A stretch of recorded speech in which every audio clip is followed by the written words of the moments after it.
Welcome to a special episode of Firebreathing Kittens. This is our rules discussion where we discuss the rules we played in the past dozen games for mid-year 2024. Today I am joined by the person who played Bill. Hello. And the person who plays Armando. Hello. And I play Sadie. Definitely Sadie. We'll discuss the topic, the TTRPG Psychic Cat Chaos, Dicing with Death, Alaria Valor and Company, Community Radio, Risus Epic, When Sky and Sea Were Not Named, Daggerheart, Roll for Shoes, Pocket Gumshoe, and Good Society. Let's dive right in. Reading these reviews written by our Firebreathing Kitten players and GMs. The episode Categorical Success featured the RPG system Psychic Cat Chaos. And here's some feedback from that rule set. So the first one says, being the game master for this system means you get a lot of freedom, never have to track stats or rolls, and you just introduce as much potential for chaos and freeform storytelling as possible. I found it simple, fun, and I loved seeing what my Psychic Cat players would do and the creative ways they use their cat skills and psychic abilities. It's a system best suited for one-shots or short body swap storylines within a larger campaign, as there is no leveling or scaling mechanic for long-term TTRPG styles, if you're into that kind of thing. One critique I have, or just something to take into consideration if playing/GMing this game, is there is sometimes overlap between psychic skills and cat skills, so it can be a little confusing. For example, when a player wanted to use their hearing cat skill to summon a Greeble, which is a psychic skill, I found it hard to tell which call to make. However, situations like those can be resolved on the fly, so it's not a big deal. All in all, Psychic Cat Chaos is a great freeform, simple, fun system designed for cat lovers and people who love chaos. Yeah. Here's another review. Psychic Cat Chaos is a 2-page game. You play as psychic cats who are getting into some chaos. Each cat has a cat skill, a psychic specialty, and a goal. You also have a perimeter of 2, 3, 4, or 5. If you're trying to do a psychic thing, then rolling a number higher than your perimeter on a 6-sided dice succeeds. If you're trying to do a cat thing, then rolling a number lower than your perimeter on a d6 succeeds. You also get an extra d6 dice if what you're doing uses your cat skill or psychic specialty. And you get an extra d6 if what you're doing is related to your cat's goal. If a dice rolls exactly your perimeter, then it doesn't succeed, but reveals an opportunity, rumor, secret, or weakness. I don't enjoy when how many dice you roll depends on how much you argue with your GM. I would rather roll less dice if it lets me avoid the uncomfortable haggling. Here's another review from one of the players of that game, Psychic Cat Chaos, PCC. It's a game in the mold of Lasers and Feelings TTRPG. PCC is rules light, which offers a lot of freedom for improvisation and creativity. It's a fun platform, but relies on the players and GM to do so much of the heavy lifting. If you have less experienced players, this can be a little intimidating for them to lean into the RP aspect. However, given enough time, the players are likely to meet that challenge. I would like to see a progression in the impact of failures and successes of perimeter rolls, see Honey Heist, but that doesn't mean this isn't a fun platform. The final review is Psychic Cat Chaos was a nice, simple, and pleasant, silly system. It does a good job of leaning into the chaos that naturally comes from regular TTRPG shenanigans. The only complaint I have is one that most one-page systems have. Some of the rules are so vague that it's pretty common for a specific situation to make you go, wait, is that or is it this? Does anyone else have any thoughts? Yeah, I mean, I like rules. So, one-page games don't have a lot of rules. And when some of the rules are like, fight for how many dice you get, go, I'm like, this is just basically schoolyard bullying, but of my GM.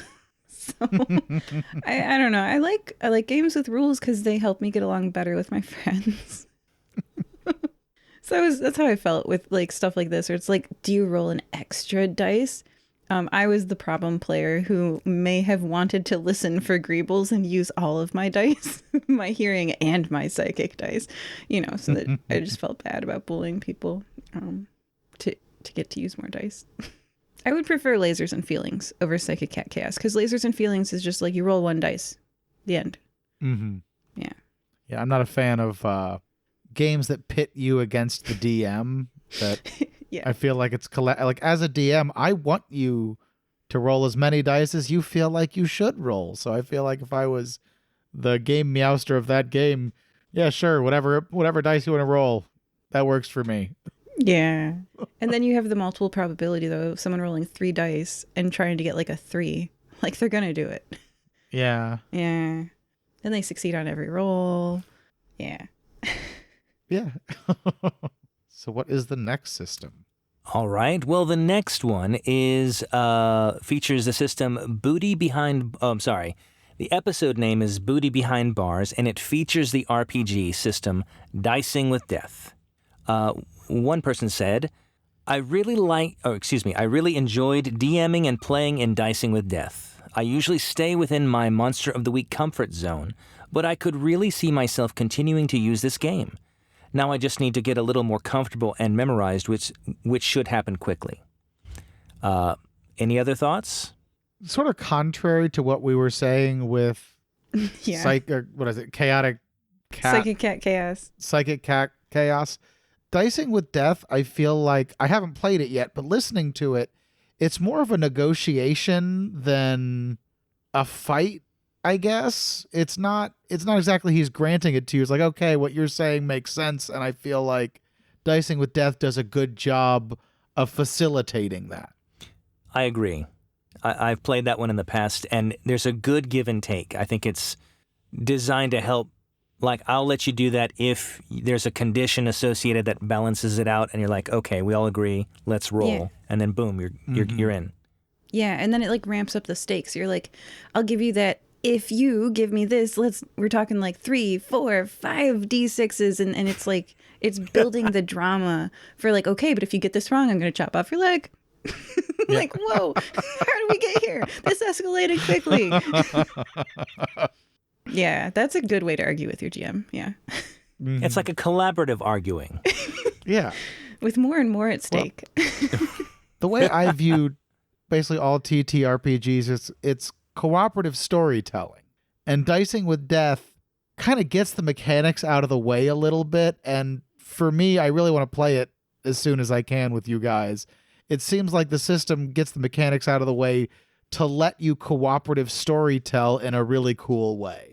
Yeah, and it really makes sense that if someone who enjoyed Monster of the Week and like the Powered by the Apocalypse narrative storytelling games enjoyed Dicing with Death. Yeah.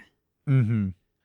The next one is the episode Roots of Corruption, featured the RPG system Alaria Valor and Company. Alaria Valor and Company, I think the system is simple in its execution, but overwhelming in its choices. Character creation is difficult to understand at first and very complex for a first-time character. If I hadn't had help in character creation, I don't think I would have engaged with this system.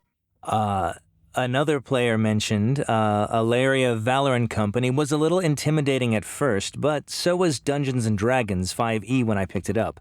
Character creation went well, but I was unsure about how to exercise all the moves until partway through the game, and even then I feel it would take a couple of sessions to really nail it down. The card aspect versus dice was different and positive in the sense that it offered a different challenge to the way the game is played.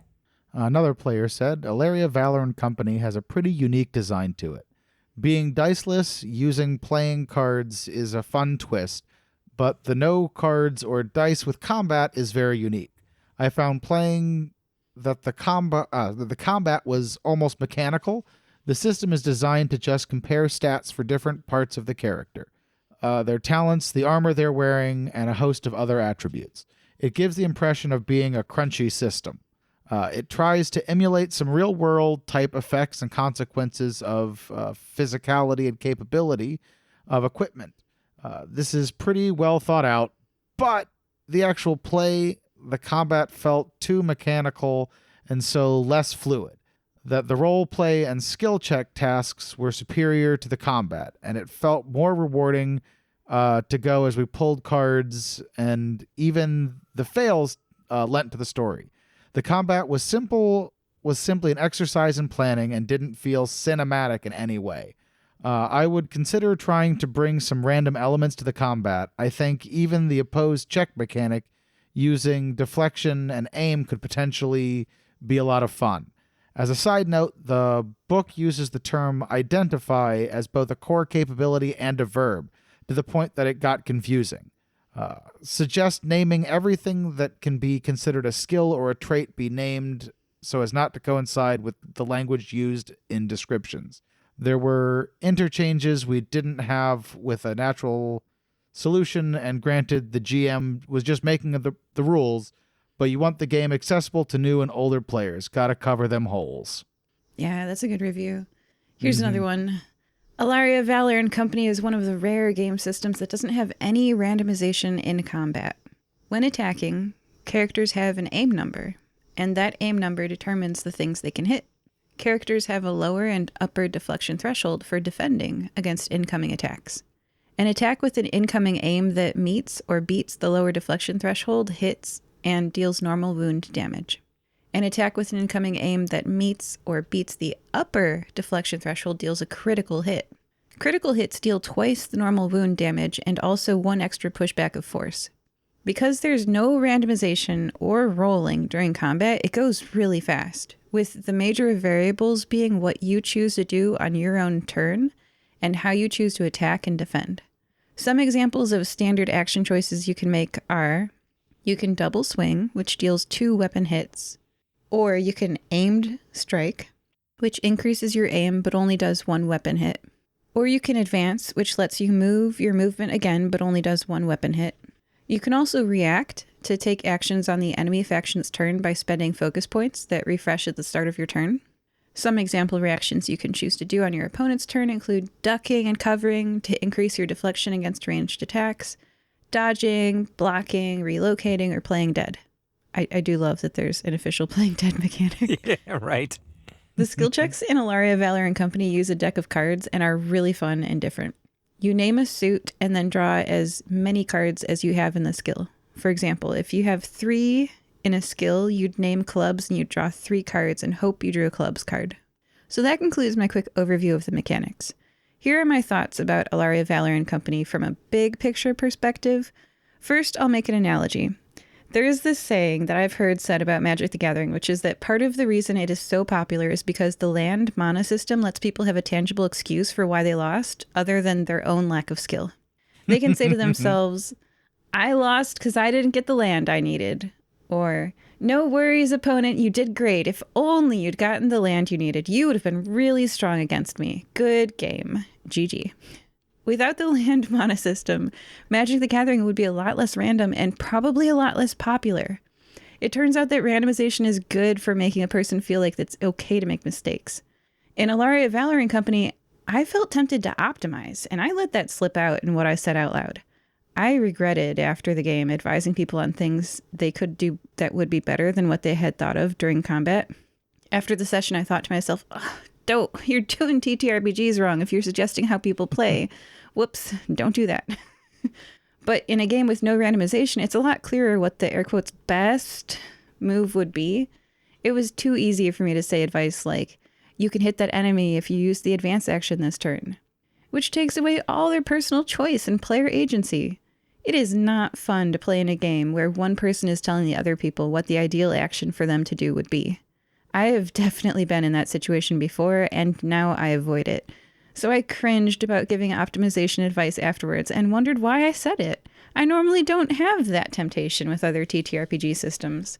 I think it happened because, and I agree with the other reviewer, all the randomization is stripped away and it changes your mentality to trying to solve a puzzle instead of trying to play a team sport.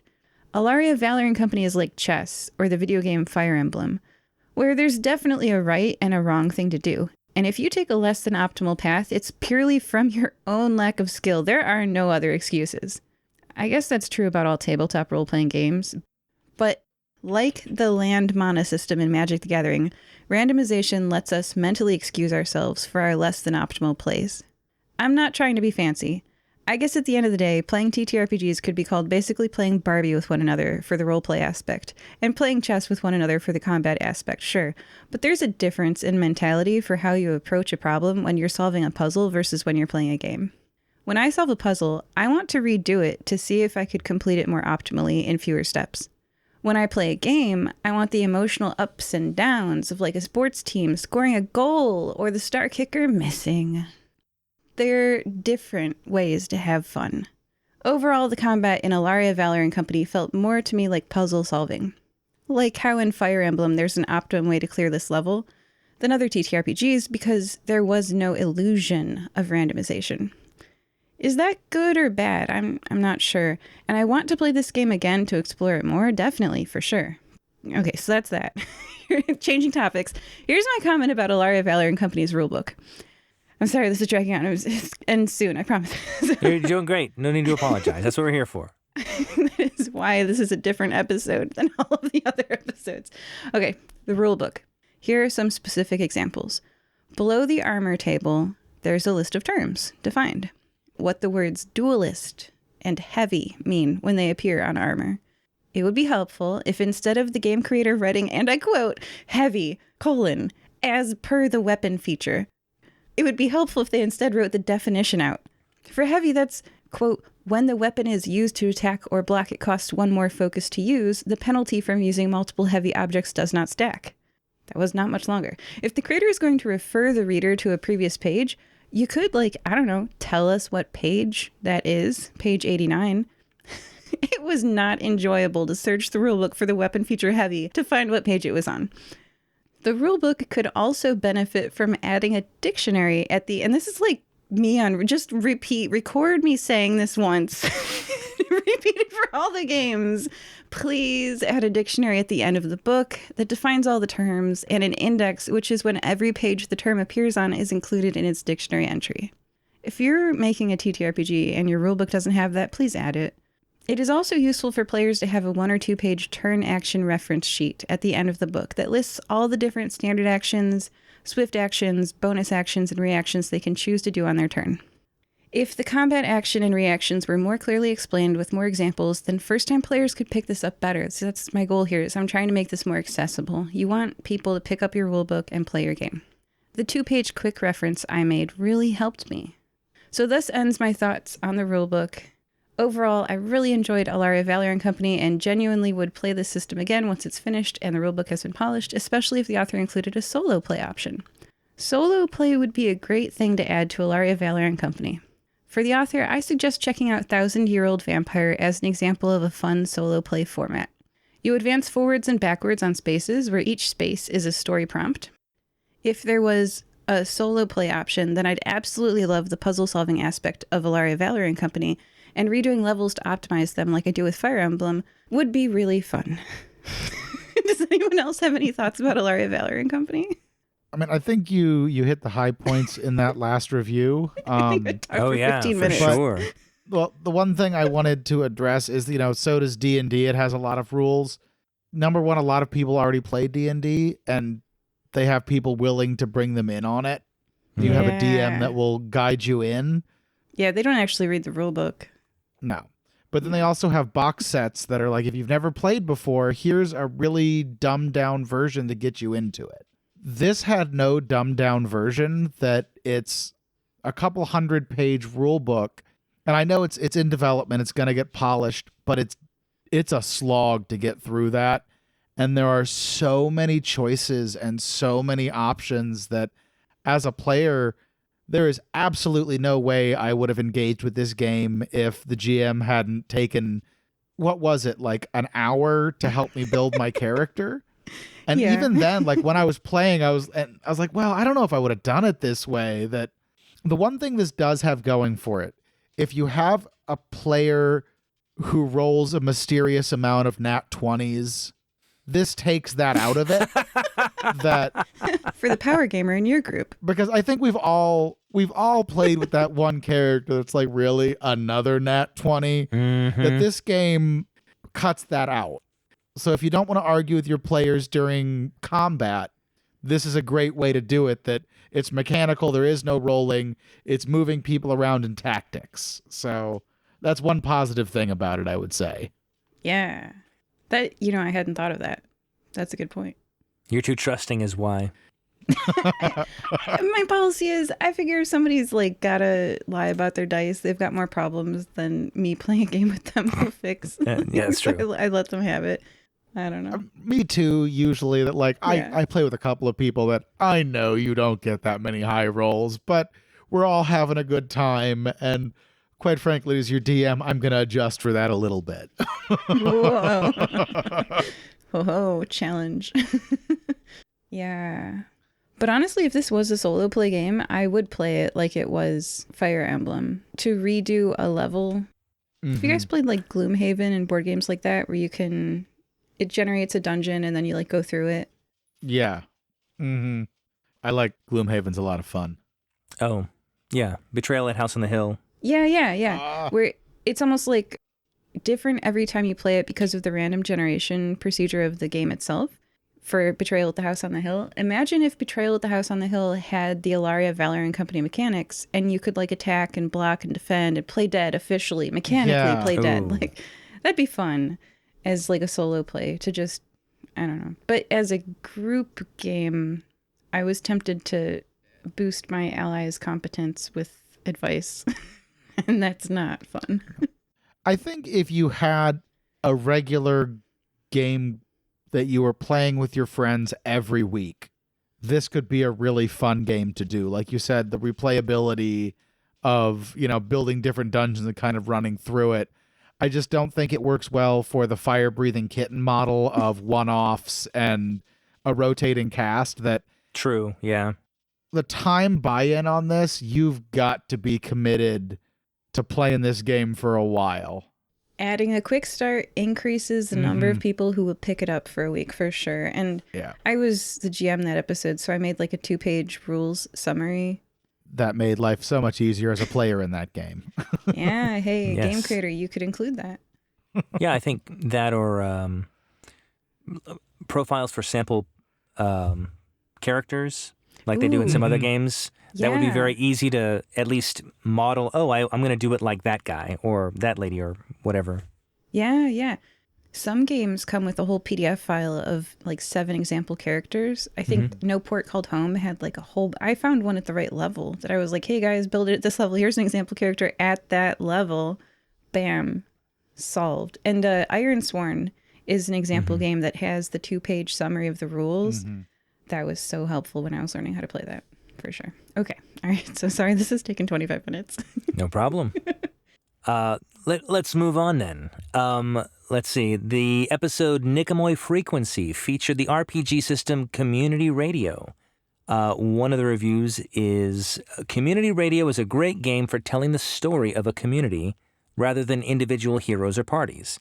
It gives voice to a community as a whole, alternating between improvisational slice-of-life scenes and quote-unquote radio scenes, where the GM/DJ provides commentary and little skits called bumpers to add context. There are mandates, in quotes, from the mysterious council that give the whole thing a welcome to Night Vale vibe, but you could easily skip them or soften them to PSAs if you wanted to make the experience less surreal horror and more mundane. In fact, with Community Radio, you can turn a number of dials to shift the tone in many directions. For example, you could easily tune it toward a sci-fi bend just by limiting all the innocent person suggestions to characters from your favorite science fiction series. This is one of my favorite games to play and run, and I'm definitely looking forward to the second edition that's coming out soon. Woohoo! Another review. I had a lot of fun with Community Radio. It relies heavily on improv, which might make things difficult if you have little experience with that, but it could be a great success for getting better with that. A great exercise in getting better with that. Another review says, Community Radio. If you're a fan of Welcome to Night Vale, you'll love this TTRPG. Community Radio is less of a rule set and more of a loose framework for structured improvisation. It is tremendously fun and encourages a complete, open, and creative structure to let your imagination run. This platform really allows players to be as involved as they like. 3 players and the GM is about the minimum you can do this with, as the amount of quick thinking and improvisation can be challenging for some players. With a group of 5 to 8, I can see hours of ridiculousness and fun. Absolutely would encourage everyone to try this game. Here's another review. Community Radio is an 11-page role-playing game where one person plays the radio host who is reporting on the town, and the other players are people acting out quick improv skits. It's sort of like if Saturday Night Live met Welcome to Night Vale. There isn't any dice rolling. It's a simple framework for short improv skits. Getting a chance to be a bit musical was fun. Acting out the improv scenes was exciting, and overall the whole experience was wonderful. Any other thoughts? I enjoyed the singing in that episode. Yeah. Oh, the singing. So we all submitted... Firebreathing Kittens is a podcast. Let me start with that. Which means that we are subject to copyright infringement stuff. So the music part of this for us was like, well, I guess we're making the music. Like, everybody who wants to join this game, submit some songs or something. I don't know. And that prompted us to make music, which was, it sounds trivial, right? Just submit a song, whatever, 30-second minimum, right? Oh, boy. So it was very interesting how different the response was from people. Some of the members in our group were like, nah. And others were like, oh, yeah, I'm totally going to do that. And then didn't. And so we're like, oh, we signed up for this crap. We have to do it. Getting to make music was interesting. Push came to shove and we made some songs. Are they good songs? No, but they are songs. The next episode is All That Glitters is Fool's Gold and Investment Assessment. It featured the RPG system Risus Epic. The first review is, I really liked the freedom cliches offered. It let me build the character exactly how I wanted. The mechanics were easily understood and simple. The next review says, regarding Risus Epic, I really enjoyed being the GM. The players were able to be creative and flexible with what they wanted to do. There were appropriate times for the various challenge roles, but it never slowed down the action or story, at least from my perspective. What I particularly like about this rule set is that the storyline can be absolutely anything and is not limited in objective. Also, the players can be as varied as the story possibilities. 5 stars, would recommend. Another review says, I also enjoyed Risus Epic. It was pretty simple to pick up on it was easy to pick up on half a brain cell and did not feel limiting in any way. Yeah. And then you guys left me with a negative review. Risus Epic was a bit broken because the success-failure scale was absolute and doesn't scale with level. Rolling a 20 fails, and rolling a 1 succeeds. Once you are higher level and can roll using a small dice like a d6 or a d4, there is no number you can roll on a d6 dice that means your roll fails. You're going to roll between a 1 and a 6 on a d6, so you're doing awesome compared to someone rolling a d20 or a d16. Which might be your opponent, because when you beat them, they lose dice. They go down each time. Anyway, continuing. The success scale didn't change. Your dice's worst number, a 6, is still a success. At higher level with smaller dice, Risus Epic, whatever, stops being a game with any possibility of failure, and the GM just has to say yes to you every time, which again feels like I'm beating up my friends. It's constructive feedback is what you're giving. The next review reads as follows. Risus Epic was a fun experience with a lot of flexibility enabled by its core mechanics. I personally love the creativity we could express through our cliches, but I can see how the system is ripe for abuse by some kinds of players. Cliches can be worded so generally that nearly any skill can be accounted for with 3 or 4 cliches, leading to gaining the system and working around any potential teamwork. Thankfully, none of us in the game pushed cliches to that limit, but it's something to note for anyone running this game. Another review says, the game lends itself well to creative problem solving using the unique cliche mechanics. You can really get to feel like your character is special, and everyone can find ways to combine their special abilities to achieve their goals. This system would make for a fun story with players looking for more than just typical fantasy classes, but without complex rules. Does anyone else have any thoughts? I did want to say I liked what you called the negative feedback, because as a reminder for our listeners, these games are new, and so those playing it and those running it don't necessarily have experience in it, and we're all kind of learning it together, and that makes it more fun, in my opinion. Mm-hmm. And so it helps us all learn together, and then when you follow up with these this feedback, like this feedback session, it kind of closes the loop and says, okay, here's what we could have done differently or why it wasn't as optimal. Like we talked about with Alaria Valor and Company. It's like here's some feedback as to how to optimize it and make it a little bit more crisp. And then I think I'm really enjoying this episode. Let me just say that. Yeah, is this the first time you guys are doing one of these feedback episodes? This is my first time. I think I did the first one a while back, but it has been a while. Yeah, super long. It's neat, isn't it? Mm-hmm.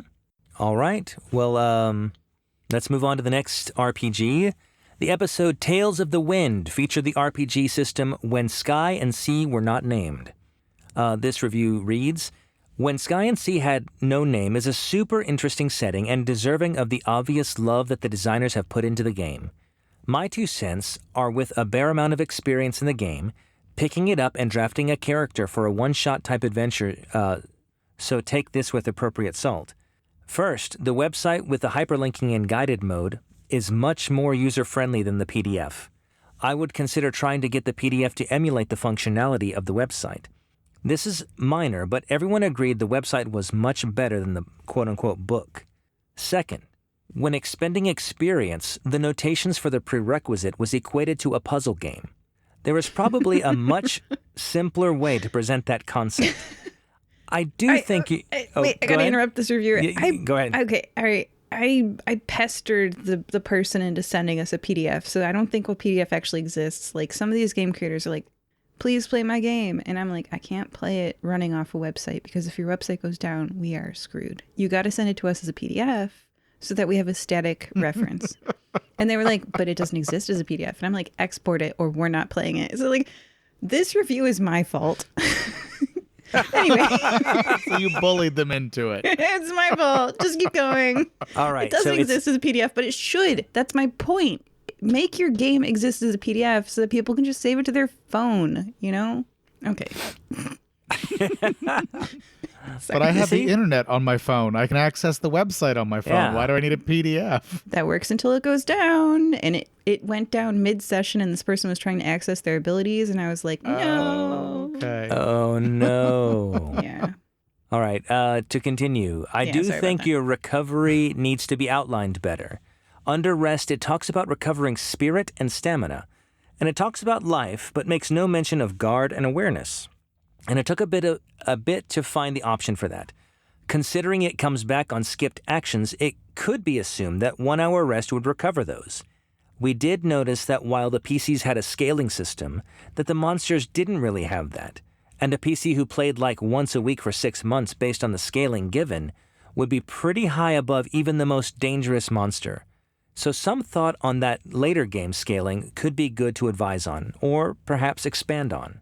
Another review says, the system could use more details to build a character and level up characters, but the world is very cool and unique.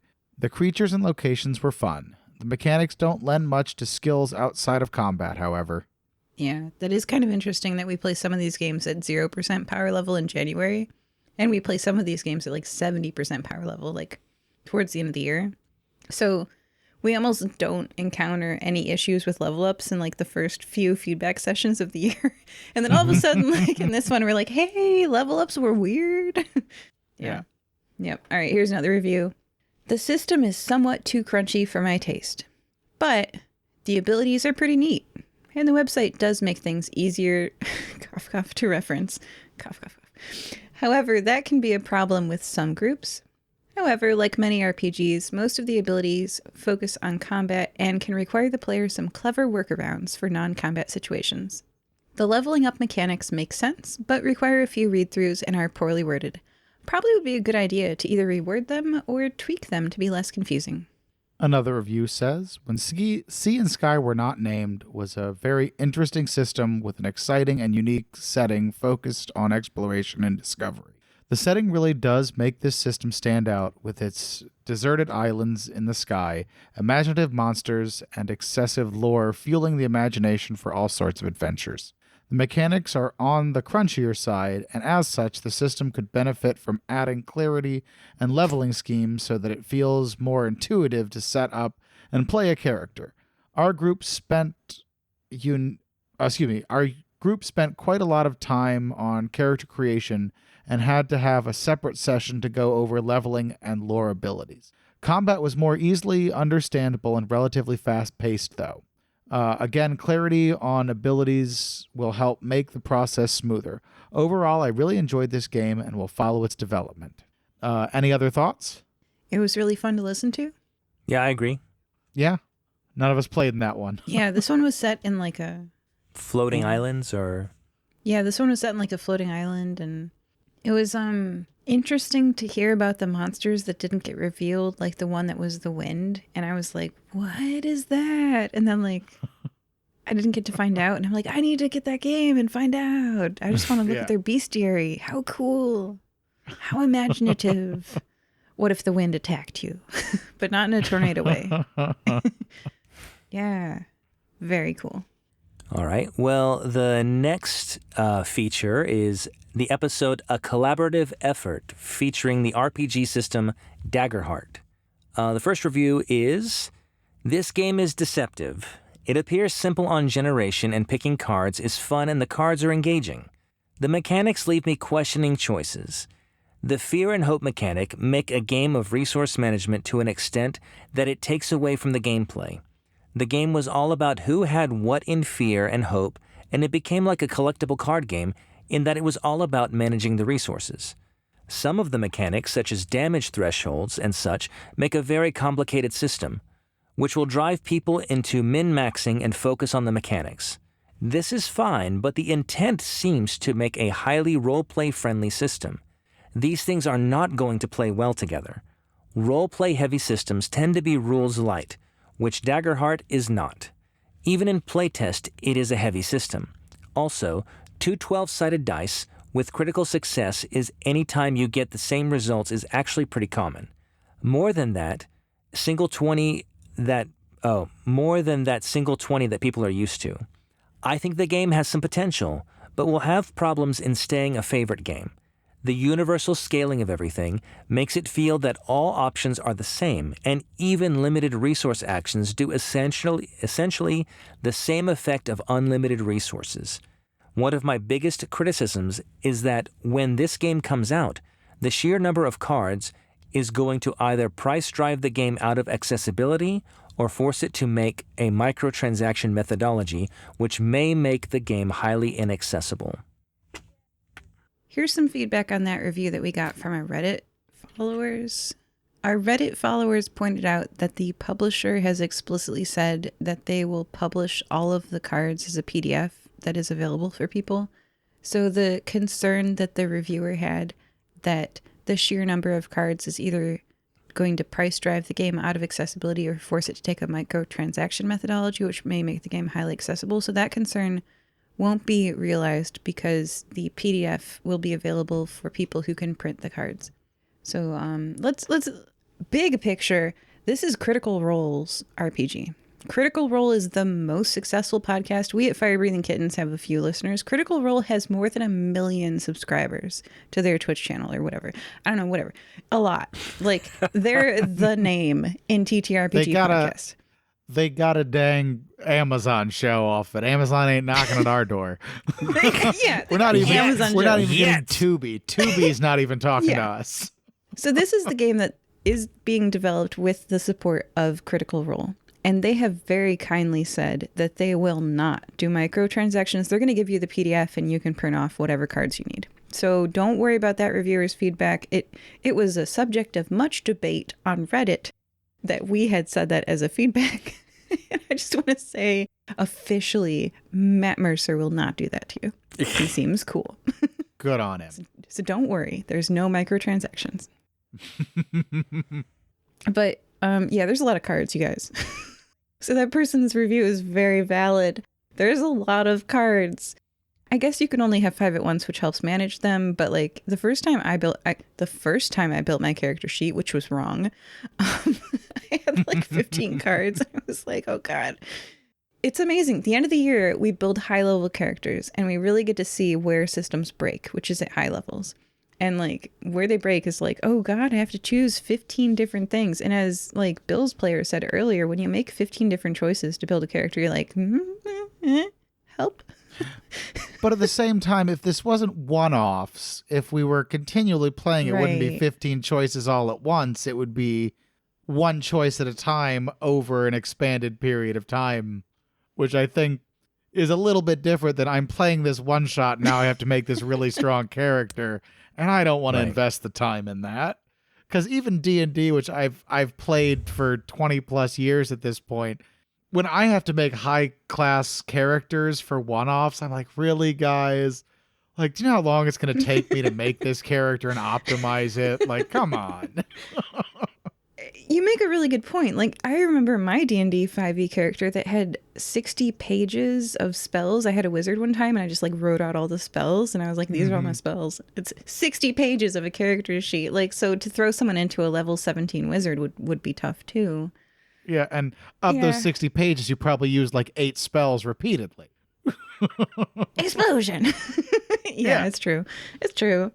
So anyway, at high level, this thing, we're going to have one more high level feedback review in like December or whatever. And this is our July, like mid-year. Oh, our level's hard. Like feedback session. Levels are hard. All right, so I have the next review. I'm going to stop stalling. In Daggerheart, you perform actions and to see if your attacks hit enemies by rolling a d12 called your hope dice and a d12 called the fear dice, and you add them together and you add your modifiers. Add all the numbers together to see if you rolled high enough to succeed. If the hope dice was higher, you gain a resource called a hope that you can spend using a variety of abilities, and that is a true success. If the fear dice was higher, that's like a partial success, and the GM gains a fear token that they can spend to make enemies attack you, make bad things happen, etc.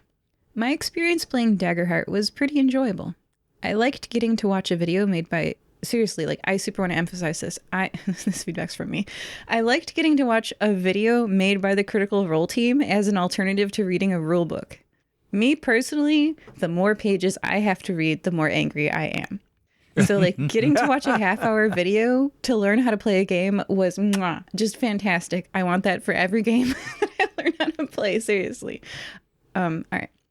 I liked that there were level up progression paths to walk. I think like more of the TTRPGs, if you're making like a 1-page TTRPG, that's cool. I like that. But like level up progressions are super fun, you know? Anyway, and at level 5, you have 5 times more abilities than you did at level 1. It's fun. I know it swamps you. And as we were just talking, like at high levels, if you jump in at level, 70% of maximum, it can be a lot, but it's fun to have that. It took me a while to get used to the idea. Oh, this is my one criticism. It took me a while to get used to the idea that regardless of how much damage I dealt, me, the power gamer, the min-maxer, the one dealing 30 damage on a turn, regardless of how much damage I dealt, the enemy can only take a maximum of 3 wounds. And that really let me down, but that's not a problem. That's fine. But I was sad. The next review. This system has a lot of elements that work and some that are clunky and unbalanced, especially for players. For example, fear works really well as it is a great way for the DM to trigger unexpected complications for players without it feeling arbitrary from a player perspective. Environments are such a cool idea and really should be basically standard in a lot of RPGs. The tools they give the DM to create balanced NPCs and is fantastic and second only to Pathfinder/Starfinder. Beyond the rules, the advice in the book is really great, and the authors strongly encourage collaboration between DM and the players in a world players in-world and scene building as well.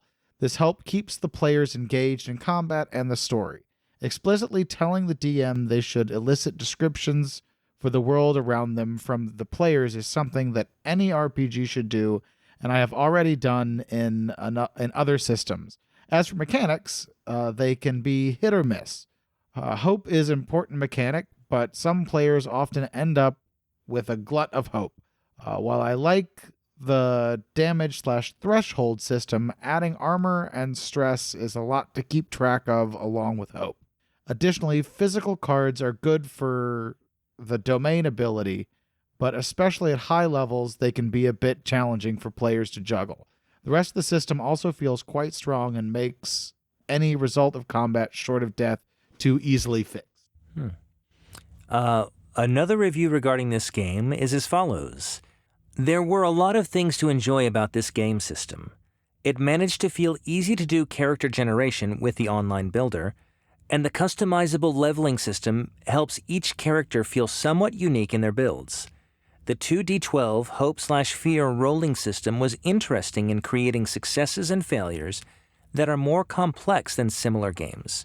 The lack of a more formalized initiative system worked with our particular group because we were all very conscientious about sharing the spotlight, but I feel it could be a problem in a group that is less careful.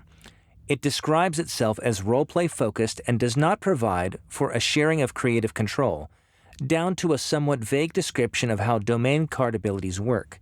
However, this is concealed by a deeply complex and crunchy dice system that can leave things feeling a bit mechanical at times as well.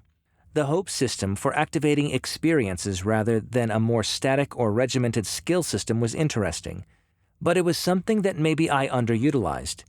I finished the session with a full bank of hope. It would have been great to have had more options for how I could have used it. Somehow, it managed to feel both very simple and confusingly complex at the same time. Overall, it was a pretty fun game, and I'd give it another try for sure.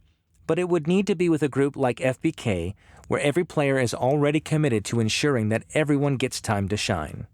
Does anyone else have any thoughts on this? When they hit everything I wanted to say about the game from listening to it. Really? You weren't like super confused by the random teleportation and everything that was going on? I mean, no more so than other episodes I listened to where I just kind of drop in. I'm like, I don't know any of these characters. That's true. Right. That's true. You're very open-minded. Yeah. Okay, I thought it was weird that I got second wind as a wizard. I'm just going to say that. I am used to Dungeons and Dragons where second wind is a fighter ability. And that's something that only someone who is like very entrenched in the TTRPG world will say, is that like second wind as a wizard was weird. It was weird. Why am I healing mid-combat? I don't know. I'm a squishy wizard. I'm a glass cannon. Also good podcast. Listen to that. Anyway, but like, why am I healing mid-session? Why am I healing my friends mid-session? I'm a wizard. I have a lore book, you know? Like, I don't know. It was weird. Maybe in this world, magic is magic and you can heal with it. I don't know. It's like, so they have like 8 schools basically, but like they're all shared. So you get like half a school for each class and it's like combined, and like somehow in the math, a wizard got a fighter ability. So it felt weird. I don't know. Well, that adds to the uniqueness though, right? I mean, character builds can be more unique in that way. Yeah. You're not convinced. I wasn't 100% able to build Sadie in that game, if that makes sense. Sadie could teleport now. Whoa. Like, why are you teleporting? You can't teleport any other week, but now you're teleporting. I mean, again, I think that is a problem unique to Firebreathing Kittens. That how many other people take the exact same character and just sometimes we're fitting a round peg into a square hole. That's true. Most people get the system and then the character. Yeah. True. All right. So the next system is the episode A Nod to Mother, featured the RPG system Roll for Shoes. The first review is, it's probably the easiest system I've ever played mechanically. With only 6 rules, it's super easy to pick up and start playing. That being said, because there are only 6 rules, there is very little guidance or guardrails when creating an adventure, which can be a lot of fun when the right setting. I could see how this game could become very unwieldy in a long game, but for a quick one-off, it's great. Another review reads, "What a wonderfully fun game. Relying on only D6s, you can watch your character learn in real time. You start with one ability, do anything, but become more skilled and specialized with each success and failure, learning from your mistakes. As the platform is very rules light, 6 total, the gameplay and character advancement falls squarely on the GM and player interactions. For that reason, Roll for Shoes is not for those that are afraid of improvisation. The extremeness of actions available, remember that skill number 1 is literally do anything. Players must be diligent not to metagame. If you just embrace your character and allow yourself to embody them, Roll for Shoes is ridiculously fun." Another review is, as the game progresses, you find yourself gaining new skills that are specific to tasks at hand. You start rolling for basic skills like perception and investigation, but soon you gain the skills look for a specific person, which is 3 dice instead Edward of 2. spotting. Yeah, It was great. but only works when doing that specific thing. If you play a long-form game, these specific skills may never be used again, but it writes an interesting picture of your character's personal story. However, the lack of rules would make the game boring after a while. Perfect for a quick one-shot, especially if you and your players are burned out on remembering rules. Any other thoughts on this? I listened to the episode. I thoroughly enjoyed the episode. It was very well done. And as a listener who can't always follow along on the weeks that I'm not there, like with whatever rules you guys are using, I 100% followed what was happening this time. Like, I actually understood what's going on, and that's a big deal. I agree. It's simple, straightforward. I got it. Yeah. As somebody who GM'd this game, onboarding is the easiest thing in the entire world. It is 6 rules. It's online. We didn't get a PDF of this one because copy and paste, you got the rules, and it's on one Yeah. page. 6 things. Can you read 6? You are good. Yeah, exactly. And it was a whole lot of fun. I agree with the metagaming comment that if you are somebody who tries to metagame and break the game, this is a game that is very easy to break. But if you play it well and invest in your character, this game is a lot of fun. I recommend it to anybody who wants to write a one-off for their friends that can just play for a couple hours and pick it up whenever you want it again. Armando's player, it sounded like you had some thoughts. Oh, you kind of said everything. As a listener, when you're trying to, like, if your intention is I'm listening to an episode of Firebreathing Kittens to hear how the characters move along, but not necessarily I want to find out how to play this specific game, it's harder to follow a lot of times. Like if I wanted to learn how to play Alaria Valor and Company or Where the Sky and Sea Had No Name, I would be listening for, oh, how did they do this? Or what did they do in this situation? But sometimes it makes it harder to follow given the complexity of the system. This had none of that. It was just, they're there. They're literally going to try this thing. Okay. They got better at it. Now they're going to do this other thing. And it was good. It rolled. It flowed very well as a result. Yeah. That might be the best episode of our season. I don't know. Yet to be seen, but it's in contention.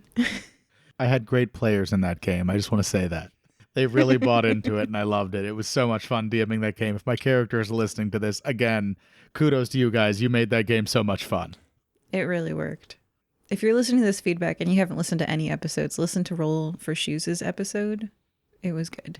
A nod to Mother.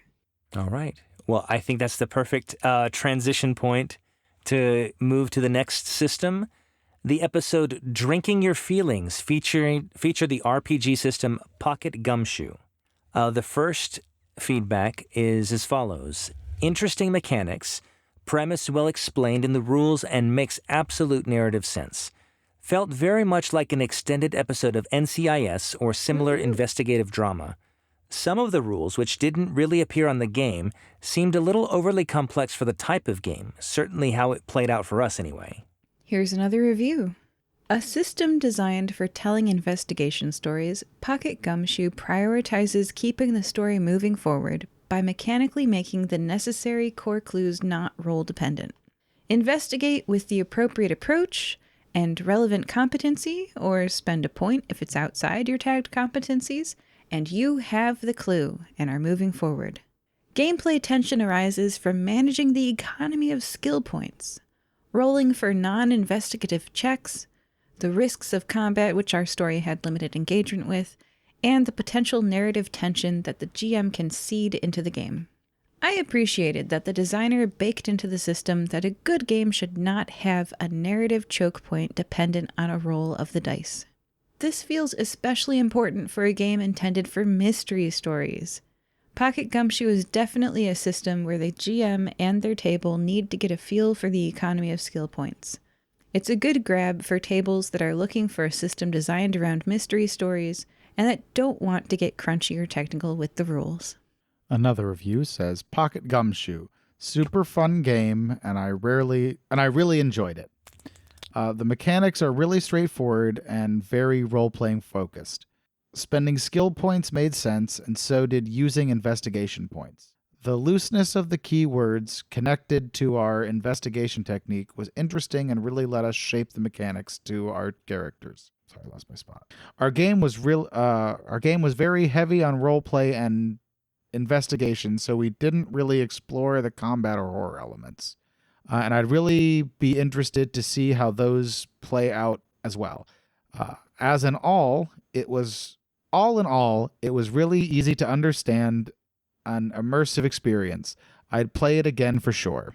Lock in, y'all. This review is very good and very long, but it's going to be worth it.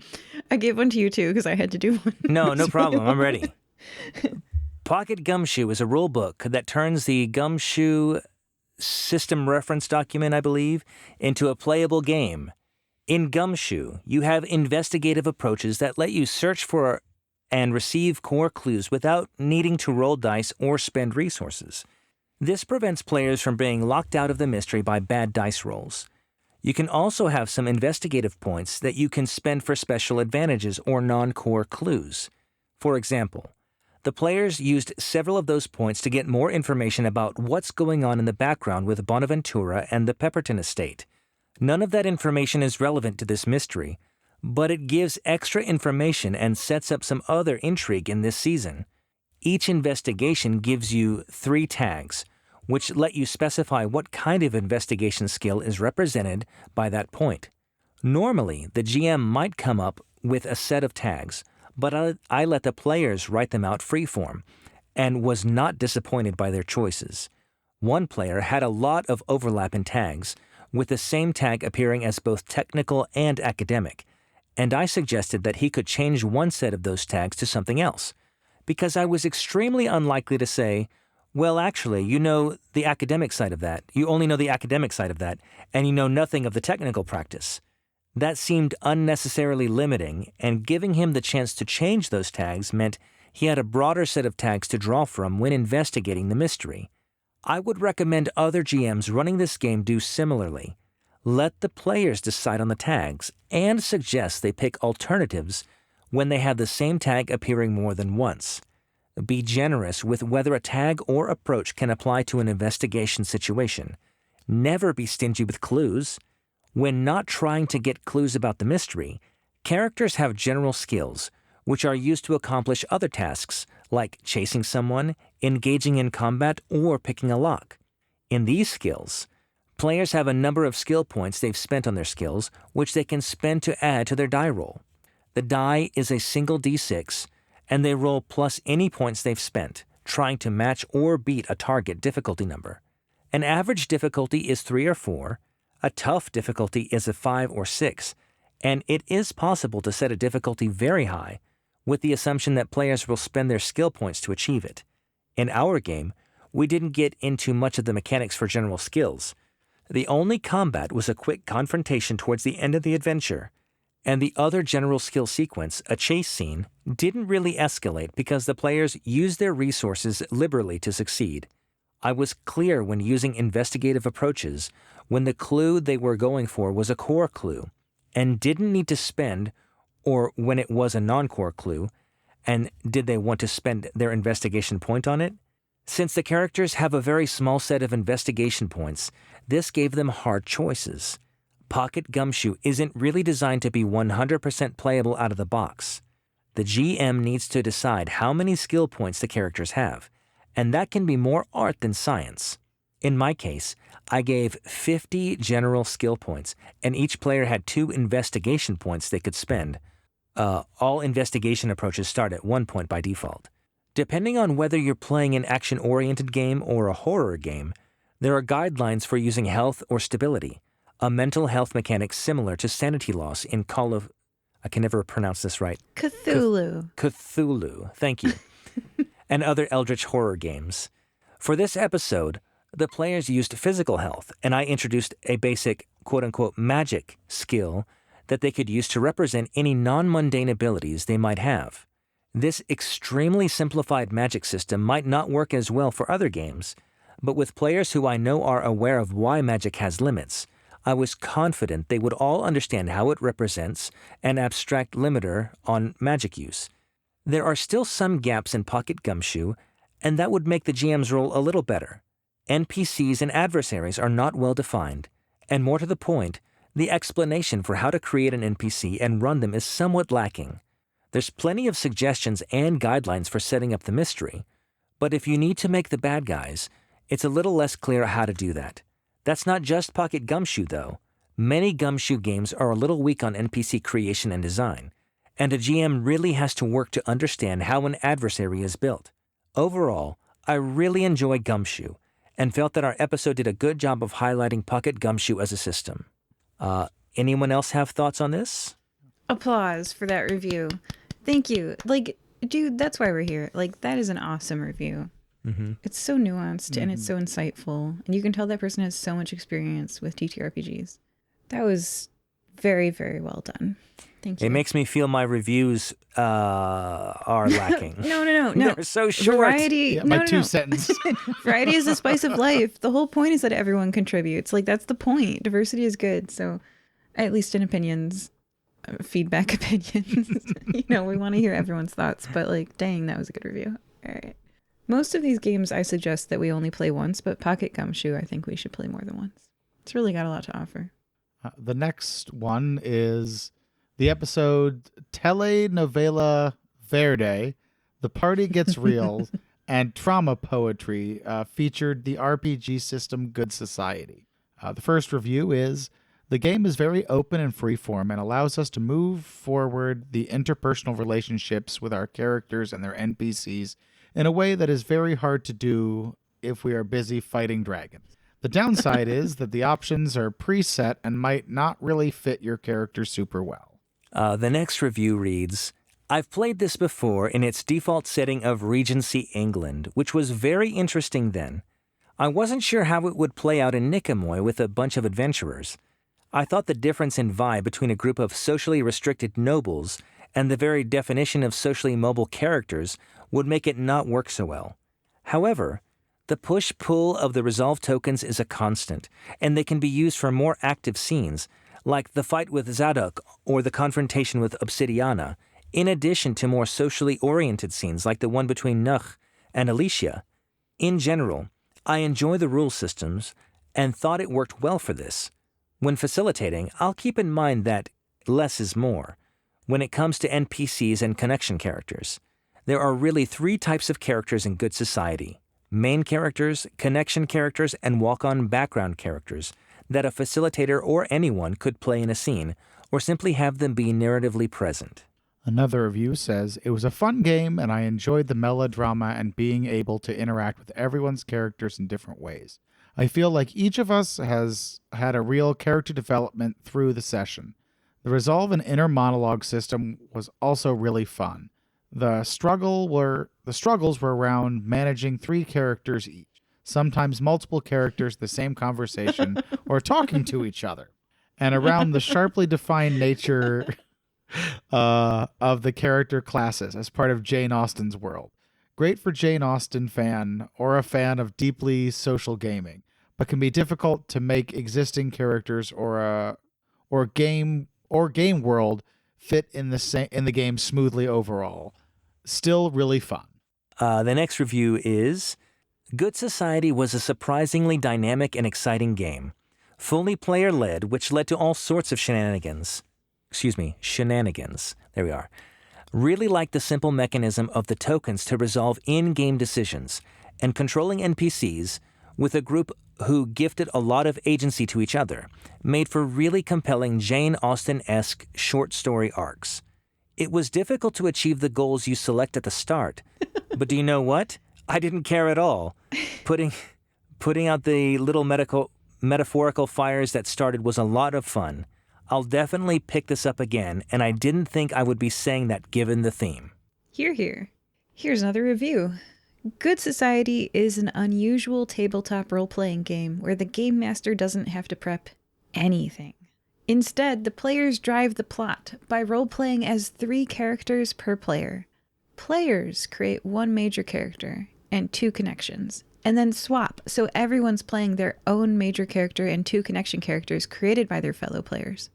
Each connection character you're playing as is connected to your fellow player's main character somehow, possibly as a rival, love interest, judgmental relative, etc. Every character has their own unique goal, which you can think of as a win condition. One character might want to clear their name from the foul, possibly deserved rumors attached to it. Another character might want to prove they deserve to be their family's heir. Another character might want to arrange a favorable career for their child. Because each player has 3 targets they're trying to accomplish, everyone naturally uses role-playing and their resolve tokens to act out the scenes to pursue their goals. Only having 2 resolve tokens per character was great, because you had to decide which big, impactful changes to the story were worth a token.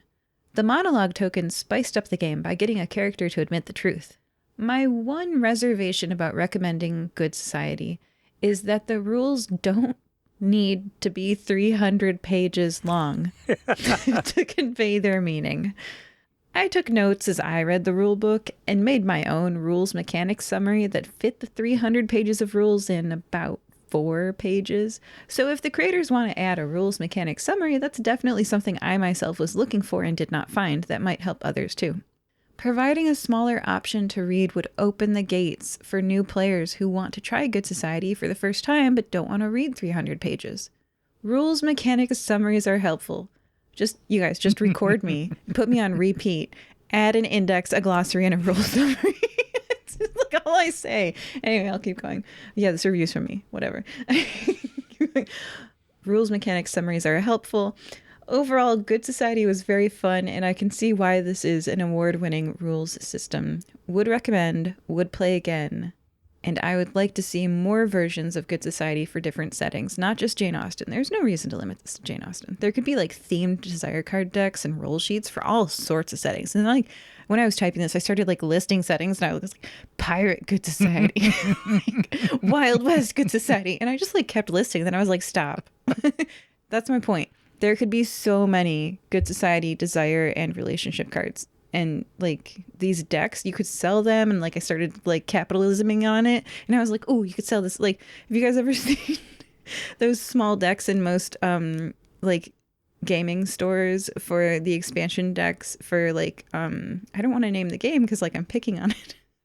There's a game you can. Okay, it's Munchkin. Okay, there's a game you can play. It's themed for Monopoly. There's a Pokemonopoly. There's a, Monopoly, whatever. Mm-hmm. There could be Good Society, but for like every theme you want. I think of it more like Cards Against Humanity, where you get the base set and you can add different things in if you want to expand it. They have, the bigger, blacker box. The bigger box. Yeah. Yeah. The more crude jokes box, the even more crude jokes box. Like, yeah. How crude do you want to be? Times 3 crude joke box. Like, Good Society is one of those things that if you don't like Jane Austen, don't let that get in your way of playing this game, because like it's really not limited to that, and it shouldn't be. The next review is Good Society is a Jane Austen themed TTRPG with heavy emphasis on role playing. I'm not particularly a fan of Jane Austen or the Regency era, but I am a fan of role-playing, and this game has a lot of it. Each player controls up to 3 characters who have different social goals, sometimes in conjunction with other characters and sometimes in opposition. It was a fun challenge to embody all 3 characters and make decisions as each of them. And once we all got the hang of the game, the true fun began. The drama that unfolded in our game was incredibly entertaining, and the simple mechanics really encouraged players to add as many complications as possible, ratcheting up the drama to 11. It was incredibly satisfying to see the consequences of our action and mischief-making on personal and societal level. I would definitely play this game again. Cool. The next review is, the concept is unique and fun. The primary focus being roleplay meant character creation was a bit moot. The use of tokens, however, was a great way to move the story forward. The monologue token, however, could be used to spoil certain plot lines. Overall, I had a great time and enjoyed the system. The next review says, Good Society is a TTRPG based off the works of Jane Austen. Full disclosure, I've never read a Jane Austen book before because I'm a classless heathen. That did not stop my enjoyment of it. I'm going to be honest, I've never read a Jane Austen book either. It's a fully diceless... We'll get to that. It's a fully diceless, GM-less system, though there is someone in the capacity of facilitator. It keeps things from turning into an episode of Whose Line. Instead of dice, you have tokens to spend to alter the flow of the plot, even if it directly undermines what someone else spent a token on. You also control 2 NPCs in addition to your main character, whom have some form of connection to the other players. You do have a set of goals to achieve, but in all honesty, just being able to improv my way into heartache was the only goal I needed. I definitely play it again. Aw. Nice. The next review is, I enjoyed Good Society quite a bit. I enjoyed the dynamic of playing my main PC as well as a handful of NPCs, as well as the encouragement to create drama. It allowed for more interaction amongst players than other systems. The structure also helps bring direction to how things go, just enough to propel the story forward. I would play it again. Any other thoughts on the system? So I played it. I didn't read a review because I'm naughty. You're also here. And also I knew I was going to be here. Yeah. Yeah. I like to play TTRPG games where I get to hit things and kill them. I like magic. I like doing fantastical things. If I want to talk posh at a party, I live in an area where I could make that happen if I wanted, and I don't want. So, like, it was fun. Role-playing was fun. I enjoyed it for what it was. This is not my ideal experience of a TTRPG personally. I get that. You can use resolve tokens for combat. We didn't I was much. specifically told I couldn't kill anyone. Did I say that? You did. Busted. It's my fault. Technically, that's my fault, not the rules. Good Society doesn't say you can't kill people. I did. Oh, I think also I'm a little bitter because the person I used my monologue token on role played their way to it so perfectly that I wasted my monologue token. And I was like, player wise, I love that you did that. That was so beautiful. Character wise, I don't like that you did that. You did it perfectly, and I can respect that. I don't like that you did it. You got monkey's pod. You got your wish, but it wasn't what you wanted. I did. I got monkey pod. Yeah. Because you asked, who are you? And she was like, okay. Can answer. And she spun it so perfectly to make me even worse than if I wouldn't have asked it. And bravo to the player. That was so beautifully done. Like, as a player, I was floored. I was like, that was really good. As the character, I was not pleased. So the monologue, you guys are just gonna have to play it. Play Good Society, buy it. I know it's like $50 or whatever. It's worth the money. It's good. Play it. It won an award. We did it for 3 games for a reason, and I think going forward, anytime I have someone drop out last minute and there's a game that just air quotes won't happen because the GM dropped out, we're good societying that game. Like, seriously, listen to me, fellow GMs. Do you ever have a week where you're just like, no? Do you ever have a week where you're just like, I'm not planning anything? Nothing. I will plan nothing for this week. That is your good society week. You don't have to do anything. The players will do all the work for you. You just show up and you just listen to the drama for 2 hours or whatever, 4 hours. It's good times. So Good Society is something that will not be our last game of Good Society at Firebreathing Kittens because it's so easy to run it as a GM. I mean, I'm going to be honest. I'm probably actually going to play it again because I did enjoy it. I was just outplayed so beautifully. Oh, no, I got to listen to that episode. All 3 were so heartbreaking. Like, the first one was so fun, right? The one that Armando was in was just so fun. That was good times. The second one made me cry. It ended with a... spoilers. It ended with a breakup in a hammock late at night with a couple sleeping, you know, like at night, having that couples conversation where they're like having that chat of like our future, you know, and they mutually decided to, it was heartbreaking. And I was just listening to it like, and then like afterwards I messaged the group and I was like, you guys, is it okay that I'm like sad? It's been like 2 hours and I'm like sad. Like, is this normal? Which episode was that? I'm going to have to listen to it. The party gets real. Okay. And just, the party like, did felt get real. bad. It got real. I was like, oh, you guys, my heart. And then in the third game that we played, that one was just like the social maneuvering. So each game of Good Society that I've been in, which is 3 now, has been dramatically different tonally and in outcome and in interpersonal relationships. And in each one, I didn't plan squat. I love it. I'm doing it again. Needs to be, I want a pirate one. I want a Wild West one. I want one for all systems. Well, you could flavor it and do it yourself. It would take a lot of work, but I believe in you. The whole point of this is I'm lazy.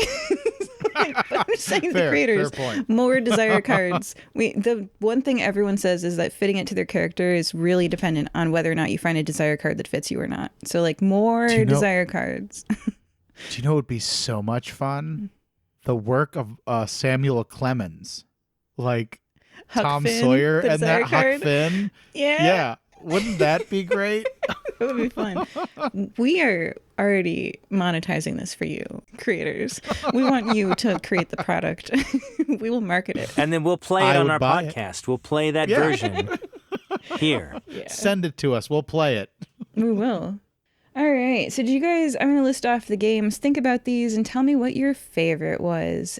Psychic Cat Chaos, Dicing with Death, Alaria Valor and Company, Community Radio, Risus Epic, When Sky and Sea Were Not Named, Daggerheart, Roll for Shoes, Pocket Gumshoe, and Good Society. What was your favorite? I would say my 2 favorites were Roll for Shoes. Already comping out. Okay, I'm listening. Well, Roll for Shoes is really fun, but I also I haven't played it, which is why I don't want to. But Dicing with Death was really fun to listen to, and I really want to get in on a game of Dicing with Death. I'm not sure what my favorite is. To me, I don't know. I really enjoyed. We mentioned earlier the story with Roll for Shoes. I really like how things move forward quickly with Good Society. At least the one that I am aware of. I don't know. It's hard for me to pick. Yeah. So I think my favorite was Good Society because as a GM, sometimes I just want to play and I just want to show up and not plan stuff. So Good Society, like, are there more games like this? Tell me about them, listeners. I want to just show up and facilitate. Are there any other systems where people play as 3 characters? I want to find out. All right. What are you guys most excited about coming up? I'm going to list some stuff. Think about it. 24-hour crime scene, Dicing with Death, Honey Heist, Twisted Wishes, Cyberpunk, Darksome Delve, Dungeons and Deep Dish, Lost Roads of Loshium, Exuviae, Sexy Battle Wizards, Roll for Shoes, Midnight Orienteering, and Lerps. What are you excited about, guys? Dungeons and Deep Dish was a lot of fun, so I think I'm looking forward to that. The pizza game. I'm looking forward most to Probably either roll for shoes or dicing with death. All right. And me, as always, I just want to play LERPs. That's like my thing. Yeah, I'm looking forward to that. All right, well, you heard it here, folks. It has been an hour and a half. You are free now. You can return to your normally scheduled lives. Let's smack that microphone and get back to what we were doing. Joining us this time were Armando. Thank you very much for having me. And Bill's Player 2. Thanks for joining us. Listen to those upcoming adventures and see if those games were as fun as we thought they were. And listen to the past ones. Bye! Bye. See ya.